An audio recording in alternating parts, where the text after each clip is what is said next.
A los 2 años perdiste emocionalmente a tus papás, tuviste ese desapego de tu primer vínculo. Cuando mirábamos a todos los niños ir con sus madres, era como yo la última, es como que No hay a quien entregarle. no tengo a nadie a quien entregarle esto, pero Migrar a otro país no es fácil y no únicamente era para la persona que decide hacer la travesía, también para personas que son dejadas atrás. Hoy vamos a conocer una historia de una persona que fue dejada apenas a sus 2 años de edad, dejada atrás por sus padres que decidieron emprender el camino y la travesía de lucha. Así que hoy quiero dar la bienvenida a una persona también migrante en los Estados Unidos, a Olga. Olga, bienvenida. mucho ¿Cómo gusto. estás? Muy bien, gracias. Gracias por tenerme acá. Te quiero agradecer por la valentía de estar acá. No es fácil desnudar el corazón. No. No es fácil mostrar lo vulnerable que puede llegar a ser uno. Y ya en otras entrevistas he dicho de que muchas veces nos topamos a las personas en los Estados Unidos, en la mayoría de casos, en los lugares de trabajo, en otros casos en lugares sociales o reuniones como en iglesias, pero muy escasas veces logramos profundizar o conocer a la persona detrás del traje o detrás de los uniformes. Bienvenida, te agradezco por estar acá nuevamente. Y Bueno, no sé cómo empezar. queremos dar un pequeño detalle, que él es mi esposo y yo soy su esposa, entonces la entrevista puede que sea un poquito Diferente, pero por la confianza y porque hay detalles que ya lo ya sabemos, pero hay cosas que quizás aún no lo sabes de mí y hoy lo vamos a descubrir. Interesante. Comencemos con ¿cuántos años llevas tú viviendo en los Estados Unidos? Llevo más de 20 años de que vine de Guatemala, soy guatemalteca. ¿Viniste siendo niña? Sí, no sé si se puede decir la edad, porque van a adivinar mi edad actual, pero sí, ¿Eras muy niña? tenía menos de 10 años cuando vine. Y en mi introducción dije que migrar no siempre es fácil, no solo para las personas que hacen la travesía, sino que también puede resultar muy difícil para las personas que son dejadas atrás. En muchos casos son madres que sufren. Correcto. Madres que nunca vuelven a ver a sus hijos. Son hijos que son dejados atrás, que no vuelven a ver a sus padres, que los pierden lamentablemente. Sí. Y hay muchas historias desgarradoras. Sé que tú fuiste una de esas niñas que fue dejada atrás a muy temprana edad. Y yo sé que tus papás tuvieron la mejor intención del mundo al hacer la travesía, Sí. dejándolos a ustedes, a ti y a tus hermanos allá, por querer cambiar su destino y Correcto. brindarles un futuro mejor. Pero cuando se toma la decisión de dejar a los hijos y mudarse a otro país por darles un mejor futuro, en psicología infantil se puede interpretar como una pérdida, como perder a tus padres a temprana edad. No perderlos físicamente, pero perderlos emocionalmente. Sí. Y sé que eso es algo que puede ser devastador para un niño. Y me gustaría saber cómo fue tu experiencia. Tú como niña, al ver partir a tus padres a tan temprana edad, ¿tienes recuerdos de ello? ¿Tienes una memoria? Bueno, en realidad en sí no recuerdo muy bien el momento que ellos decidieron tomar ese viaje de emigrar a Estados Unidos, pero sí tengo memorias de cuando era una niña como de 5 o 6 años, especialmente cuando eran los días del padre o el de la madre. En la escuela siempre nos ponían a hacer como manualidades que era especialmente para esos 2 días. Y yo recuerdo muy bien, y mis hermanos también tienen esta memoria muy, muy grabada en su mente, de que hacíamos nuestras cartas como que mamá te amo, y cuando mirábamos a todos, voy a llorar, cuando mirábamos a todos los niños ir con sus madres, era como yo la última, es como que No hay a quien entregarle. no tengo a nadie a quien entregarle esto, pero ahí estaba mi tía que fue alguien muy especial y es alguien muy especial en mi corazón. Ella fue la que estuvo a cargo de nosotros, mi tía Melvi, la quiero demasiado. Y sí, en sí no tengo memorias de decir, más que decir mis papás no están aquí. Uno como que de niño acepta eso, que mis papás están en otro país. En ese entonces no es como ahora que tenés la capacidad de hacer una llamada, videollamada y ya, estás conectado. Antes no, era una llamada de vez en cuando. Y recuerdo escuchar la voz de mi papá, así como, hola, ¿cómo estás? Y yo, Por una llamada telefónica. por una llamada telefónica, hola, ¿cómo estás? Pero en sí, yo no conocía a mi papá. Yo me quedé como a los 2 años. Una niña de 2 años, ¿qué puede recordarse? O sea que a los 2 años perdiste emocionalmente a tus papás. Tuviste ese desapego de tu primer vínculo, ¿sí? Sí, más que todo de mi papá, porque mi mamá en ese entonces tenía visa, ella viajaba. Fue antes de las Torres Gemelas, que sí tenían como esa capacidad de viajar. Entonces a mi mamá sí la lograba ver, quizás una vez por año, pero sí nos dejaba. Y a mi papá lo vine a conocer ya cuando vine acá, casi a los 10 años. Y sí, incluso que cuando yo vine, me recuerdo que era como diciembre, era diciembre de 2002.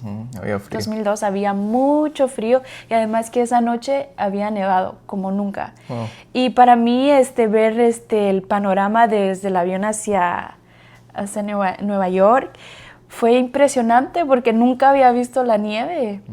Y jamás había, digamos, una niña de pueblo, se puede decir, cómo iba a ser que era nieve y que era frío. ¿Día o de noche? Era de noche, creo que venimos como tipo 10 u 11 de la noche. En el vuelo 757 de American Es probable, Airlines. yo no me Es recuerdo, broma. no, creo que era TACA, era TACA. TACA. En ese entonces, Ok, sí me recuerdo TACA. ¿Puedo profundizar en este evento? Sí, ok, claro. entonces hice el viaje, me vine en avión, Dios permitió que eso pasara, Él tiene control de todo. Vine con unos overoles y yo era muy delgada, muy delgada. Y mi mamá me dice cada vez que ella quiere como hacerme chiste, me dice, es que esos overoles, ¿cómo te hacían ver? Pensé que no eras mi hija, porque yo era delgada, era morenita y con esos overoles me miraba casi que desnutrida. Las piernas flacas. Correcto, es como que esa niña, ¿quién es? Ella dijo. Y como yo sí había visto a mi mamá varias veces porque ella iba y viajaba, sí yo sabía quién era mi mamá. Entonces cuando la vi, me le tiré, nos abrazamos así. Era su primer reencuentro en otro país después de sí, cierto sabiendo tiempo. de que habernos dejado en un país y volver, digamos, nosotros venimos acá, mis hermanos vinieron unos meses después, saber que eso iba a ser nuestra casa, como nuestro nuevo comienzo, nos abrazamos y todo, y ella me dice, mira, este es tu papá. Y yo, hola señor, así como, hola, mucho gusto. Entonces ella llevaba un jacket así muy caliente de leopardo. Y es como que, ok, me pongo esto. Y había mucho frío, demasiado. Pueden imaginar a una delgadita que viene de un clima caliente a un clima drástico. Sí, y fuimos a cenar esa noche y literalmente mi papá se sentó enfrente de mí. Estaba un hermano que va a la iglesia, él estaba al lado izquierdo, no, derecho, izquierdo, ajá. Y él los acompañó a A traernos al aeropuerto y mi mamá se sentó al lado izquierdo y yo me quedé viendo fijo a mi papá así, como en observación. Como este señor es mi papá. Y así como que observándole y literalmente le dije, usted de verdad es mi papá. Y él se quedó así como, claro que soy tu papá, ¿no te recuerdas? Y yo lamentablemente no me recuerdo. Y eso fue como mi primera impresión. Ese es tu primer recuerdo con tu papá. Sí. O sea, Ajá. ese encuentro en el aeropuerto y esa cena esa noche. Sí. Es tu primer recuerdo con que él. yo puedo recordar así vivo. Wow. Así, ajá. Y sí, y si podemos como ya llevarlo a lo que soy ahora, ese como como detachment, desapego emocional. Sí llega a afectar porque es como el rol de un padre nadie lo puede sustituir. Nadie. Ni el de una madre. No, nadie. Son roles críticos. Sí. Y de 0 a 10 años es la edad más crítica donde los papás idealmente deberían de estar con sus hijos para ayudarlos en su desarrollo emocional. Y cuando las circunstancias no lo permiten, pues hay desapego, como en tu caso. Y supongo que eso es duro para un niño, definitivamente. Y yo sé que hace mella en el corazón y puede traer repercusiones en la vida adulta que toca madurar después. Sanar. Sí. Wow. Y luego, como... Les dije, él no sabía de estos detalles. Sí, en verdad me impresiona porque ahora yo lo puedo ver como, no como tu esposo, sino como papá. Como papá de 2 princesas que tienen esa edad. Y yo, tú sabes, no me puedo imaginar mi vida sin mis hijas. Y no puedo imaginarme la vida de mis hijas sin un papá y sin una figura que esté ahí abrazándolas y que las esté guiando y protegiendo. Correcto. No puedo imaginarme la vida de mis hijas sin esa figura. Sé que nadie en el mundo puede sustituirme, jamás, y nadie en el mundo podrá sustituirte a ti. Correcto. Entonces, desde esa perspectiva, sé que es duro. Sé que es duro. Sí. Ya aquí en Estados Unidos, fuiste a la escuela, obviamente, Sí. de inmediato, porque era ya... Sí, como al mes escolar. o 2 meses. La verdad no me recuerdo muy bien, pero sí, no pasé mucho tiempo en casa. La escuela es un tema interesante porque adaptarse uno a un idioma que uno no conoce. Digamos, lo único que yo conocía era hi o hello. En inglés, de ahí nada. O decir del número 1 al 10. En inglés es lo que le enseñan, es lo básico que uno aprende en su país. Sí, y lo otro es que volviendo el tiempo, 20 años atrás no es como ahorita, en pleno 2026. Muchas escuelas tienen un porcentaje de alumnos latinos bastante alto, en el cual el idioma podría decirse que no es una barrera más, ¿verdad? Porque los maestros hablan español también. Correcto. La mayoría de escuelas en Estados Unidos tienen otros estudiantes latinos que uno se puede integrar si fuera niño con ellos. Pero 20 años atrás el panorama era completamente diferente. Completamente. Los niños latinos estudiando en las escuelas gringas era un porcentaje muy minúsculo, 1%, 0.5%. En tu caso, ¿eras tú con otros niños latinos? ¿Cómo fue esa integración? Bueno, de lo que yo recuerdo es que casi que era yo de latina que hablaba. ¿Era la única? Era la única, pero había un compañero mío que era colombiano, pero él no hablaba español. Cuando ¿Él era nacido acá? No. Sí, porque no hablaba español. Entonces tú eras la única que hablaba español. Ajá, y no hablaba nada de inglés, entonces no tenía forma de comunicarme en lo básico, como decir quiero ir al baño o... ¿Y cómo manejabas esa situación de, por ejemplo, querer ir al baño? Pues fue algo muy estresante para mí. Uno, que yo he sido una persona tímida, eso es como ¿Es tu personalidad? mi personalidad. Entonces, era bien difícil. Incluso que una de las reglas para ir al baño era levantar la mano y decir, "Can I go to the bathroom, please?" Así, sí. Era una como... La regla de cortesía. De cortesía, y yo es como que, ay, ¿cómo digo que quiero ir al baño, verdad? Entonces, muchas veces me tuve que aguantar casi que todo el día. Wow. Sí, porque era... Nunca te hiciste... Pasaron unos accidentes, pero viéndolo ahora yo digo, wow, cómo es que como también ser tímido a veces no es lo más adecuado, porque es como... El mundo es agresivo afuera, sí. Entonces esa personalidad, que yo también soy tímido, me trajo bastantes dificultades. Sí. Es una personalidad buena, no es menos que las otras, pero el mundo siendo tan agresivo alrededor, siendo un niño tímido, pueden aprovecharse de uno. Y pueden haber consecuencias para los niños de bullying, por ejemplo. Yo sufrí bullying. ¿Cómo se llama eso en español? ¿Acoso? Acoso, sí. Recuerdo que cuando iba a casa un día, había siempre en la escuela como que hacen grupitos de personas.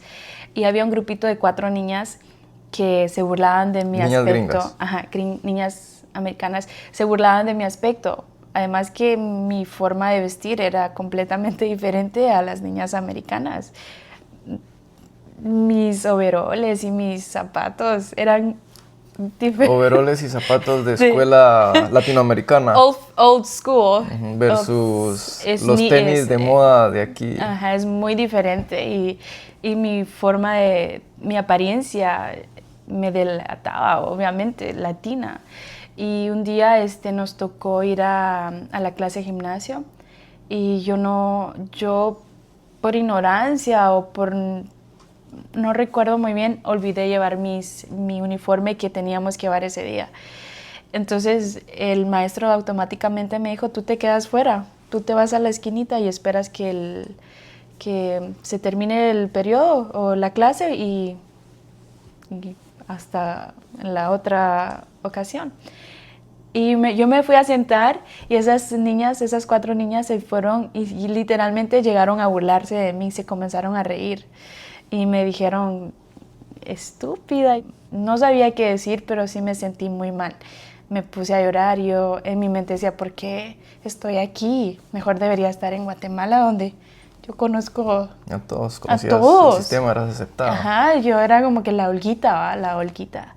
Pero sí, fueron épocas difíciles, pero ahora es como que todo eso me ha hecho fuerte y me ha convertido en una persona compasiva, que cuando veo a personas que sí se les está haciendo difícil con el lenguaje o algo así, yo es como que te ayudo, te puedo ayudar.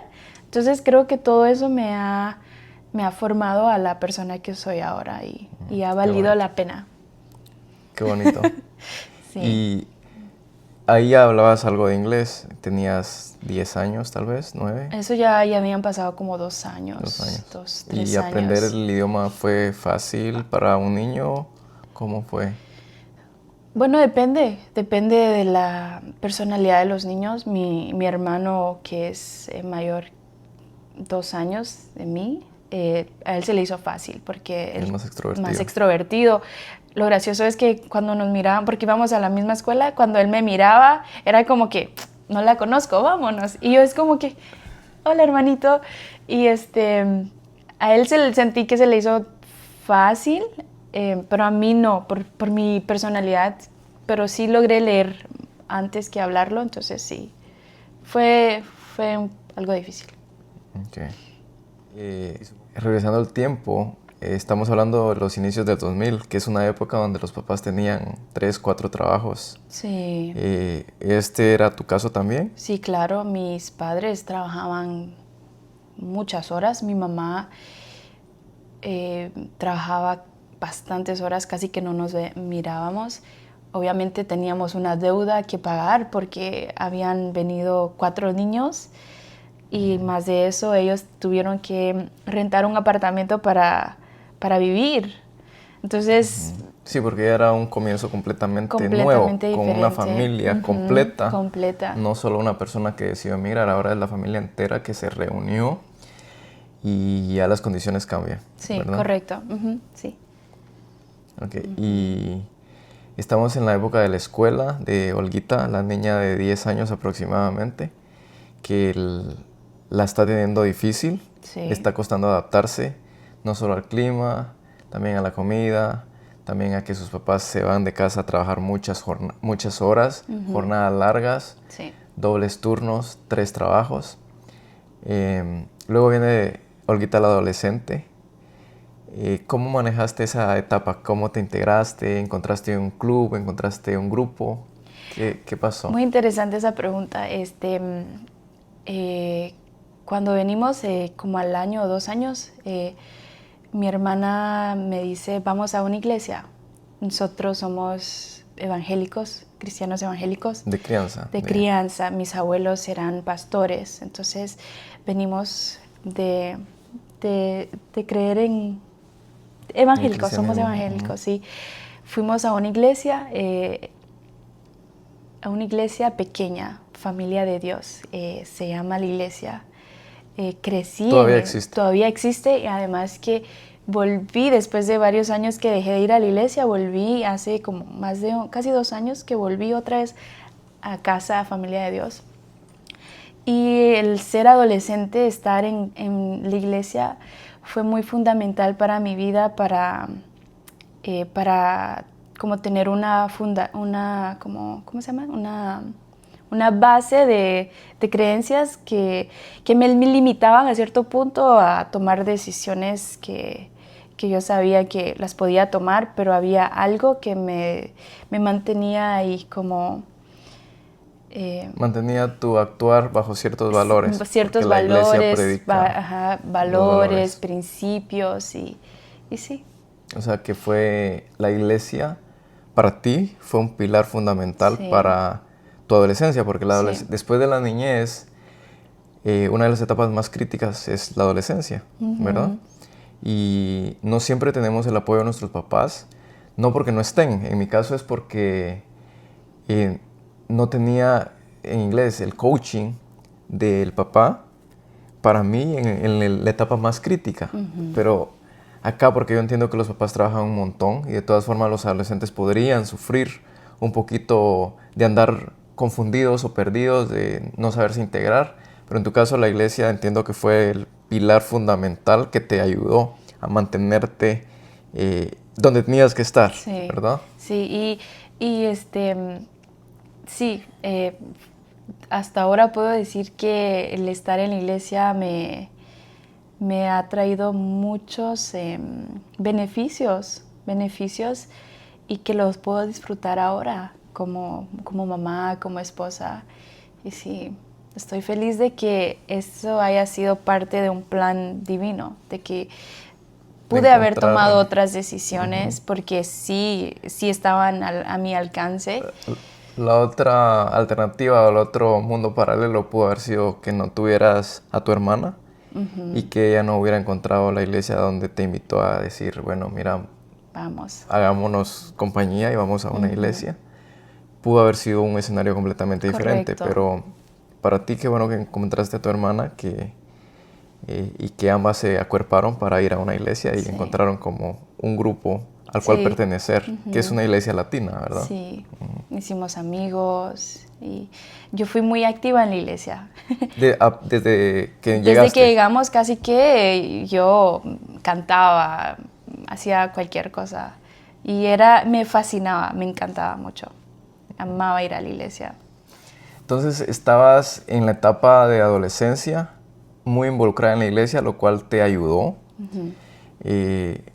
Yo siempre recomiendo a los jóvenes buscar una pasión, un hobby, un deporte o una iglesia, un grupo al cual pertenecer. Sí. Porque es una etapa muy crítica, pero qué bueno que tú supiste con tu hermana estar en un lugar donde era sano para ustedes. O sea, era un grupo y un lugar al cual pertenecer, donde te pueden amar otras personas. Sí.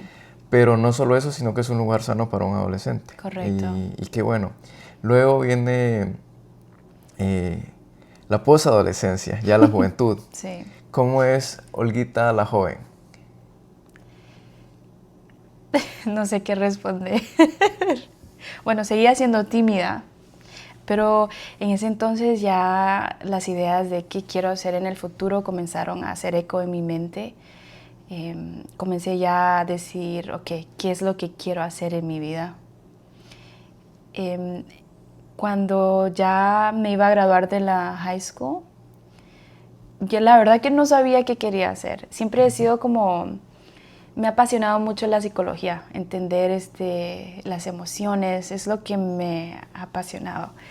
Y me gusta escuchar mucho a las personas. Entonces, pero haciendo mi research, mis investigaciones, dije, tal vez no es en el momento esto que quiero hacer. Y mi hermano mayor me dice, mira, ¿y por qué no te metes a a la fotografía. Y como que esa idea me hizo como... ¡Chin! A estudiar de manera formal. Sí, la fotografía, carrera. sí. Y en ese entonces en la high school daban programas de 2 años que uno podía estudiar como un oficio. Decidí tomar ese curso de fotografía y me fascinó. Amé mucho. Cada día que yo iba a la escuela era como, estoy tan feliz. De aquí soy. De aquí soy, esto es lo mío. Comencé a tomar fotos, tomaba fotos de todo, zapatos, de gatos, de flores, de lo que sea. Muchas fotos mías, obviamente. Y además que en ese entonces tenía mi sobrinita, mi sobrinita de 4 años, y ella era mi modelo todo el tiempo. Yes. Me fasciné tanto en la fotografía que comencé a tomar fotos. Comencé a tomar fotos en mi iglesia. La gente comenzó a decir, esta niña, esta joven es fotógrafa. Entonces me autonombré fotógrafa. ¿De la iglesia? No, o de... En mi vida personal, entonces, en general, dije, oh, yo soy fotógrafa. Comencé a tomar fotografías de eventos, bodas, hacía mucho eso. Y era algo que me fascinaba hacer demasiado. Y aún lo hago, pero no como antes, porque mi vida cambió, soy mamá. Y entonces, ¿te fuiste a la universidad a estudiar ya de manera formal la carrera? Sí. ¿Y sí la terminaste? Sí. Incluso cuando yo me gradué de la high school y le dije a mi mamá, mamá, yo quiero seguir estudiando esto, es algo que me apasiona y de verdad lo quiero hacer. Recuerdo que ella me dijo estas palabras que me marcaron y me dijo, si vas a ir a la universidad y al año me decís que decidís ya no seguir, no te metas. Me confrontó esas palabras. Y yo es como que, mamá, yo no la voy a defraudar. Y tal cual me gradué. Obviamente, otros niños que tenían como más ventaja económicamente lograban graduarse antes porque es, digamos... No interrumpían sus programas. Correcto, ajá, pero yo que no tenía los recursos... ¿Tú trabajabas también? Yo trabajaba, iba a la escuela a la misma vez. Y ya como a los 2 años o 1 año antes de graduarme, mi familia emprende un negocio que cambió mi vida por completo. Tanto que... También la mía. Sí, nos conocimos ahí. Cambió mi vida porque tenía que entrar al trabajo muy temprano. Abríamos a las 5:30, a las 5 ya tenía que estar en el trabajo. Y mis clases comenzaban a las 9:30, uno de ellos, o 8. Entonces yo solo salía al trabajo, iba a la universidad y en varias ocasiones me quedé dormida en clase. Y yo me sentía mal porque pensaba como que me estaban juzgando, que esta mujer es una huevona, ¿qué hace aquí perdiendo su tiempo? Pero en realidad no, era porque estaba dando el 100% de mis energías a un proyecto familiar que fue en el 2015, que cuando surgió esto, ninguno de nosotros sabíamos que esto iba a pasar. Y sí, cambió nuestras vidas para siempre. Entonces, en paralelo a tus 2 proyectos, porque tenías el proyecto de la fotografía que tenías que terminar porque era un te reto querías para formar, mí, sí. te querías formar profesionalmente en ello, y tenías el otro proyecto que era el emprendimiento familiar. Y estabas llevando las 2 cosas al mismo tiempo como joven, ¿verdad? Sí, fue... Creo que el estrés y lo que te pasa en la vida te muestra a ti quién verdaderamente eres. Viéndolo ahora de esta perspectiva de una señora ya, mamá, puedo decir que, wow, soy fuerte. Lo lograste. Lo logré. Sí, pero estaba joven y supongo que en ese momento, bueno, no supongo, yo lo sé porque también he pasado situaciones que una joven de 20 años, llevando la presión de quererse graduar de la universidad, trabajando, sacando eventos tiempo parcial o los fines de semana y apoyando a tiempo completo, a tiempo parcial el emprendimiento familiar, puede que llegue a colapsar a la persona emocionalmente y tener fricciones, porque lamentablemente cuando uno colapsa emocionalmente, en inglés se dice burnout, Burnout, yes. cuando uno se quema y colapsa, a veces lo saca en la familia, ¿verdad? Sí, correcto. Tú estabas soltera todavía y vivías con tu mamá. Sí, con mi mamá y con mi hermano. Sí. Okay. ¿Y cómo fue la relación ya de familia trabajando juntos? Porque ese es otro gran reto en el mundo, en la vida de las personas, cuando no es lo mismo trabajar solo para un empleador que no es tu pariente, a trabajar con tu familia codo a codo, ¿verdad? Sí. No todas las personas logran hacerlo bien, pero ustedes lo han logrado por 10 años. ¿Cómo ha sido ese trayecto? Es interesante porque hemos visto así como que obviamente fricciones, que cada uno tiene diferentes ideas, pero creo que al final de todo este tiempo, casi 11 años, hemos logrado como balancearnos y como poder trabajar en equipo como familia. Mi mamá es una de las mamás que valora mucho eso, como estar como cercanos, como tu problema es el problema de todos. Entonces más que todo ella nos ha mantenido así como en esa unidad. Ok. ¿Y la relación con tu mamá, por ejemplo, cómo es? Oh, mi mamá es la mejor. Amo a mi mamá. Ella tiene un lugar muy especial en mi corazón. La he admirado por mucho tiempo, incluso soy una escritora empedernida. Desde muy pequeña, como a los 12 años, yo siempre he escrito. Y cada vez que yo podía, soy espontánea también, le hacía sus cartitas y le decía, mamá, la admiro. Cuando sea grande, quiero ser como usted. Y esa admiración no la he perdido. Me comparten el nombre también. Sí, mi mamá decidió nombrarme como ella. Yo le digo, mamá, habiendo tantos nombres, me tuvo que llamar Olga. Me llamó Olga Elizabeth. Pero te puedo decir algo, que cuando era pequeña no me gustaba mi nombre. Especialmente cuando iba a la escuela, se burlaban de mi nombre. Y era horrible. Yo le dije a mi mamá varias veces, mamá, que cuando yo cumpla la edad, yo me voy a cambiar mi nombre porque no me gusta mi nombre. Cuando ya comencé a ver las cosas diferente. Se burlaban porque no es un nombre común. No es común. Que es decir, es un nombre bonito, me gusta, pero no es un nombre que se ponga en la actualidad, ¿verdad? No, es un nombre antiguo. Se dejó antiguo. de utilizar. Sí. En la actualidad ahora el nombre Olga ya desapareció, casi que... Interesante. O sea, estamos conociendo a las últimas Olgas de por acá, de este hemisferio, por decirlo así. Correcto. Es un nombre ruso, hice mi investigación. Pero... Sí, es un nombre más europeo. Europeo. Sí se usa en Europa, creería, porque lo he escuchado mucho, pero es un nombre que está en extinción, ¿verdad? Sí, correcto. Así que conozcan a las últimas Olgas de por acá. Porque no estoy seguro si la siguiente generación... Somos las más tiernas, Sí.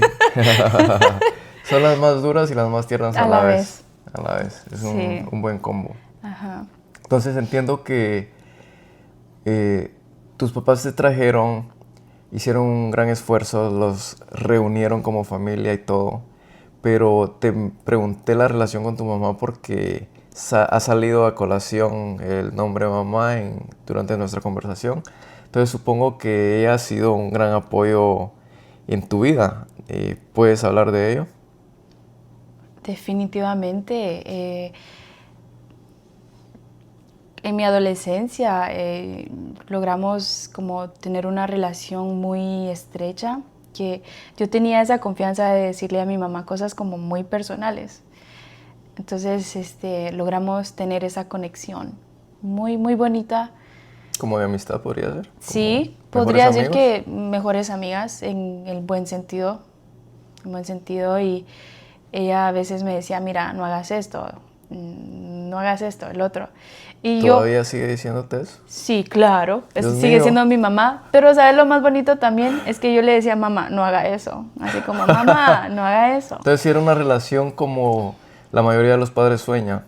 Sí. Que los hijos tengan la confianza con ellos. No todos los padres lo lo logran porque los niños se sienten juzgados la mayoría de veces y los niños se retraen Sí. y no le tienen confianza a sus padres. La mayoría de padres soñamos que nuestros hijos se abran a nosotros y nos tengan confianza. Correcto. No todos lo logran porque la mayoría del tiempo los papás están con el dedo juzgándolos. Correcto. Supongo que no era tu caso. En mi caso personal, no. Yo sentí que mi mamá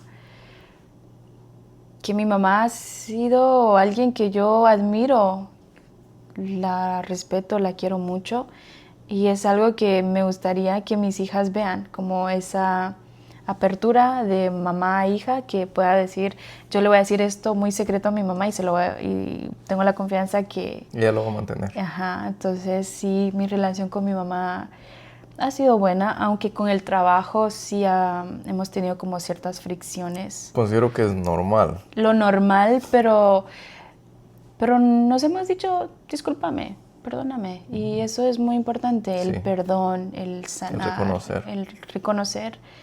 Y ayuda mucho. Wow. Entonces son más de 20 años de tu vida en Estados Unidos.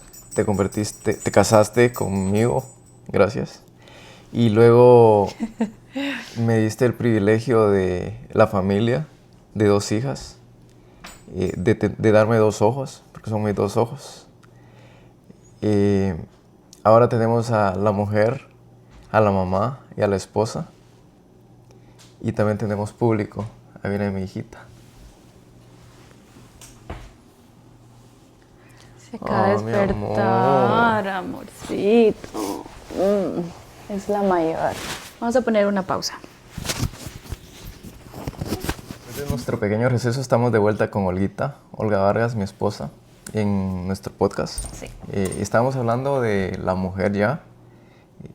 Recordamos a la niña que fue dejada a los 2 años, que se reunió con sus padres finalmente entre 8 y 10 años acá en Estados Unidos. Volvieron a integrarse, lo cual sé que no es fácil otra vez, o sea, volverse a integrar.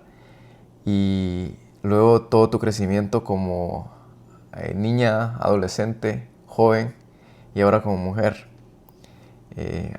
Es toda una vida, ¿ya? Sí, son correcto. décadas viviendo acá. Es tu única realidad, podría decirse, que no viniste a tan temprana edad que no creo que conozcas otra realidad que no sea Estados Unidos. Correcto. No sé si estoy en lo correcto. Sí, correcto.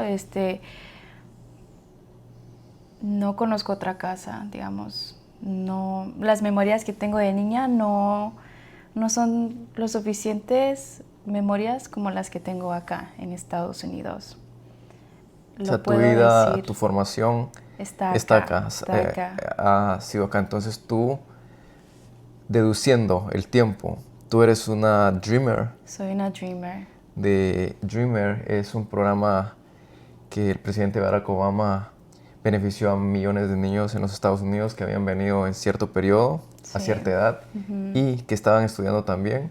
Entonces les dio el beneficio de tener permiso de trabajo. De tener un permiso de trabajo, un seguro social, y les ha permitido emprender y hacer muchas cosas. Y ahora Correcto. estos Dreamers están moviendo la economía en Estados Unidos y tú eres parte de ellos, Sí. ¿verdad? Sí, y fue algo muy bonito porque nos permitió a nosotros que yo ya, como digamos, la edad que tenía ya en ese entonces, ya era la edad que yo ya podía aportar, por lo menos no tanto en la casa, sino que podía trabajar para mis propios gastos. Gracias. Y recuerdo muy bien que yo fui a pedir un trabajo a una pizzería. Después de ya convertirte en... Antes. Como inmigrante es algo difícil. Hace muchos años era difícil. Sí, más de 20 años que esto pasó. Tenía ya 15 años, yo ya quería trabajar. Además que me gusta trabajar. Fui a esta pizzería que estaba como a 2 minutos caminando de mi casa. Fui a pedir trabajo y el dueño hizo la entrevista, le caí muy bien, hicimos empatía en español. Era italiano, pero hablaba español. Ya en ese entonces yo ya hablaba inglés, entonces si español-inglés, it's okay with me. Entonces, hicimos tanta empatía y me dijo, el trabajo es para ti, vienes mañana. Y lo último que me dijo fue como que... La pregunta que no quiere uno escuchar. ¿Tenés papeles?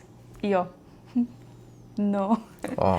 Entonces, sí, me sentí terrible. Devastado. Terrible porque, sí, ¿cómo yo podía trabajar sin ser legal? Entonces eso es como que te echaran un balde de agua fría Correcto. encima y devastador, ¿verdad? Sí. Porque ya te dieron el trabajo, Ajá. y pasaste todos los filtros de la entrevista y al final es, lo siento, el trabajo no te lo podemos dar, no Sí, tienes papeles. correcto. Y digamos, yo soy una de muchas personas De que... millones. Millones de personas que han pasado ese como un rechazo, solo porque no tienes un número que te pueda presentar como soy legal para trabajar. Ujú. Wow. Incluso después cuando me convertí en Dreamer, quizás para muchos no fue significante, pero para mí fue muy significativo. Sí, porque te Me daba... abrió otras puertas de posibilidades. Ya te incluso, ubicaba en el sistema sí, y te daba la oportunidad de abrirte. trabajar, incluso ir a la universidad, adquirir mi licencia de manejo. Que muchas tampoco cosas. era posible antes. No. Hace muchos años no era posible obtener una licencia de conducir si tú En no... el estado donde estamos. Dependiendo del estado, pero por ejemplo, no tenían esa oportunidad, pero ya siendo Dreamer, se te abrieron las puertas. Correcto. Sí, uno de mi hermano mayor, él quería estudiar ingeniería y en ese entonces no había ese programa de Dreamers. No logró seguir su educación por lo mismo de que no tenía ningún estatus legal. Y fue una de las razones por qué decidió ya no seguir con sus estudios. Además que estaba recibiendo becas.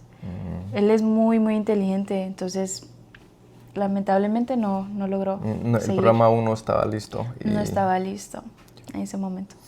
O sea que ese programa es el programa de los Dreamers.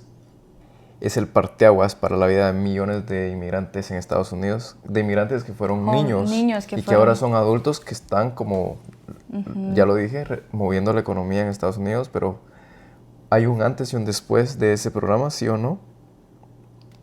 ¿Hay un antes y un después del programa Dreamers para las personas? Definitivamente, incluso con el presidente Trump, que se comenzó a ver, hubieron varias pláticas que querían eliminar el programa de DACA. Fue como emocionalmente, así como difícil, porque uno ya acostumbrado a tener como cierto privilegio, ¿verdad? Como tener cierta legalidad para trabajar acá en Estados Unidos y que digan, ya les vamos a quitar esa protección. Van a poner en la cuerda floja. Sí, se nota, hay un antes y un después en eso. Y sí, no ha sido bonito, pero creo que vamos a ver en un futuro no muy lejano una reforma migratoria, eso esperamos. Que es la esperanza de muchas personas de millones de... que llevan más de 30 años en Estados Unidos y estando en the shadows, dicen. Que están en las sombras, en las esquinas, sin poder mostrarse al sistema después de tanto tiempo. Sí. Me impresiona tu vida, me impresiona como papá. La verdad es que puedo empatizarme con la niñita, con la niña de 5 años, la niña que no encontraba a sus papás para entregarle el recuerdo del 10 de mayo o en junio para el Día del Padre. Sí. Me empatizo con ella como papá. Si tú encuentras a la niña de 5 años, la niña que no tiene a sus papás ahí, y Olga, la mamá, la ve, ¿qué le diría? Primero que nada, iría y la abrazaría. La abrazaría mucho. Y le diría que todo va a estar bien. Sí. Todo va a estar bien. Todo va a estar bien y que todo lo que vas a pasar te va a hacer la mujer que te vas a convertir en una mujer fuerte, independiente, capaz. Sí, y con el corazón, porque bueno, uno decide qué quiere uno para su vida, ¿verdad? Quedarte en el dolor, en el rencor, o decidir ser la persona que perdonas. Me paré enfrente de un espejo y yo dije, Olga, tienes que sanar esto, esto, esto, esto.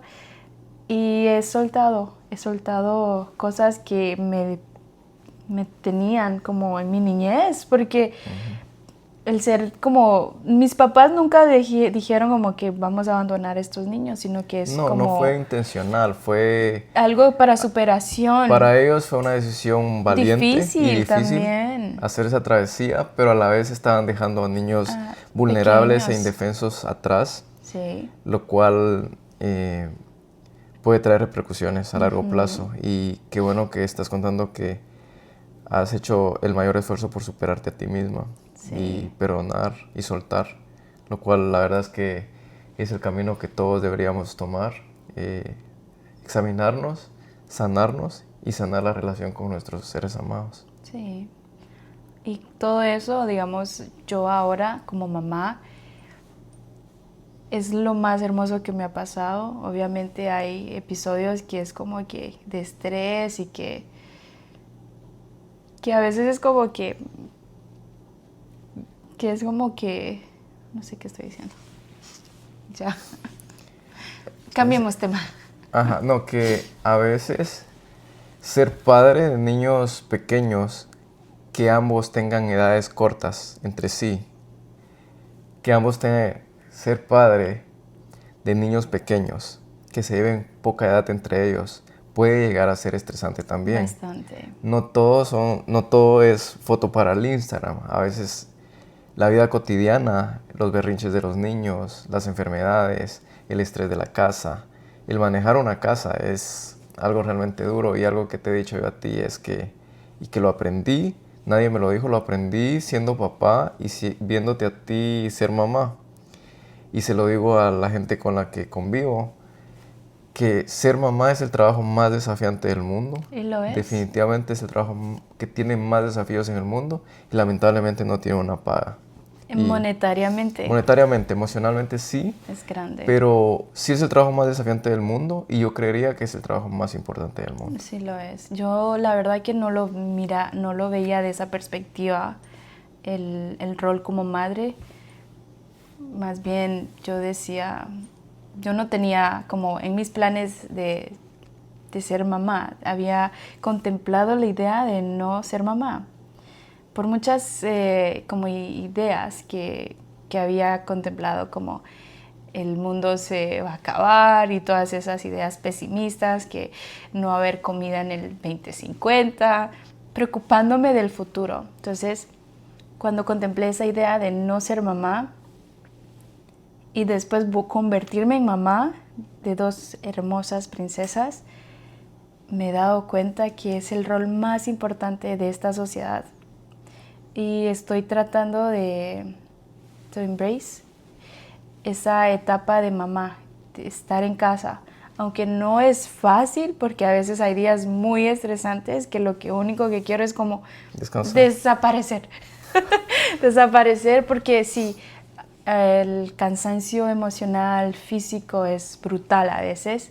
El escuchar a las dos niñas llorando y todo puede ser agotante, pero en general es un rol y es como mi ministerio principal que Dios me ha encomendado, dos joyas que yo tengo que saber administrar, no solo ella, sino que mi casa, mi hogar, y creo que lo estoy tratando de hacer lo mejor que puedo, y obviamente tengo mis defectos que tengo que mejorar, como la paciencia. La paciencia, pero Sí, es parte de lo estoy tratando del camino del ser humano, de mejorarse. Mejorarme, sí, a uno mismo. Me impacta la historia tuya, porque tu migración no fue una migración que tú decidiste. No. Fue una migración que tus padres decidieron por ti, para tu futuro. Y tú estás acá, y como tú hay millones de casos. Sí. Millones de casos de niños que han venido no porque ellos lo hayan decidido, sino que porque sus padres los trajeron.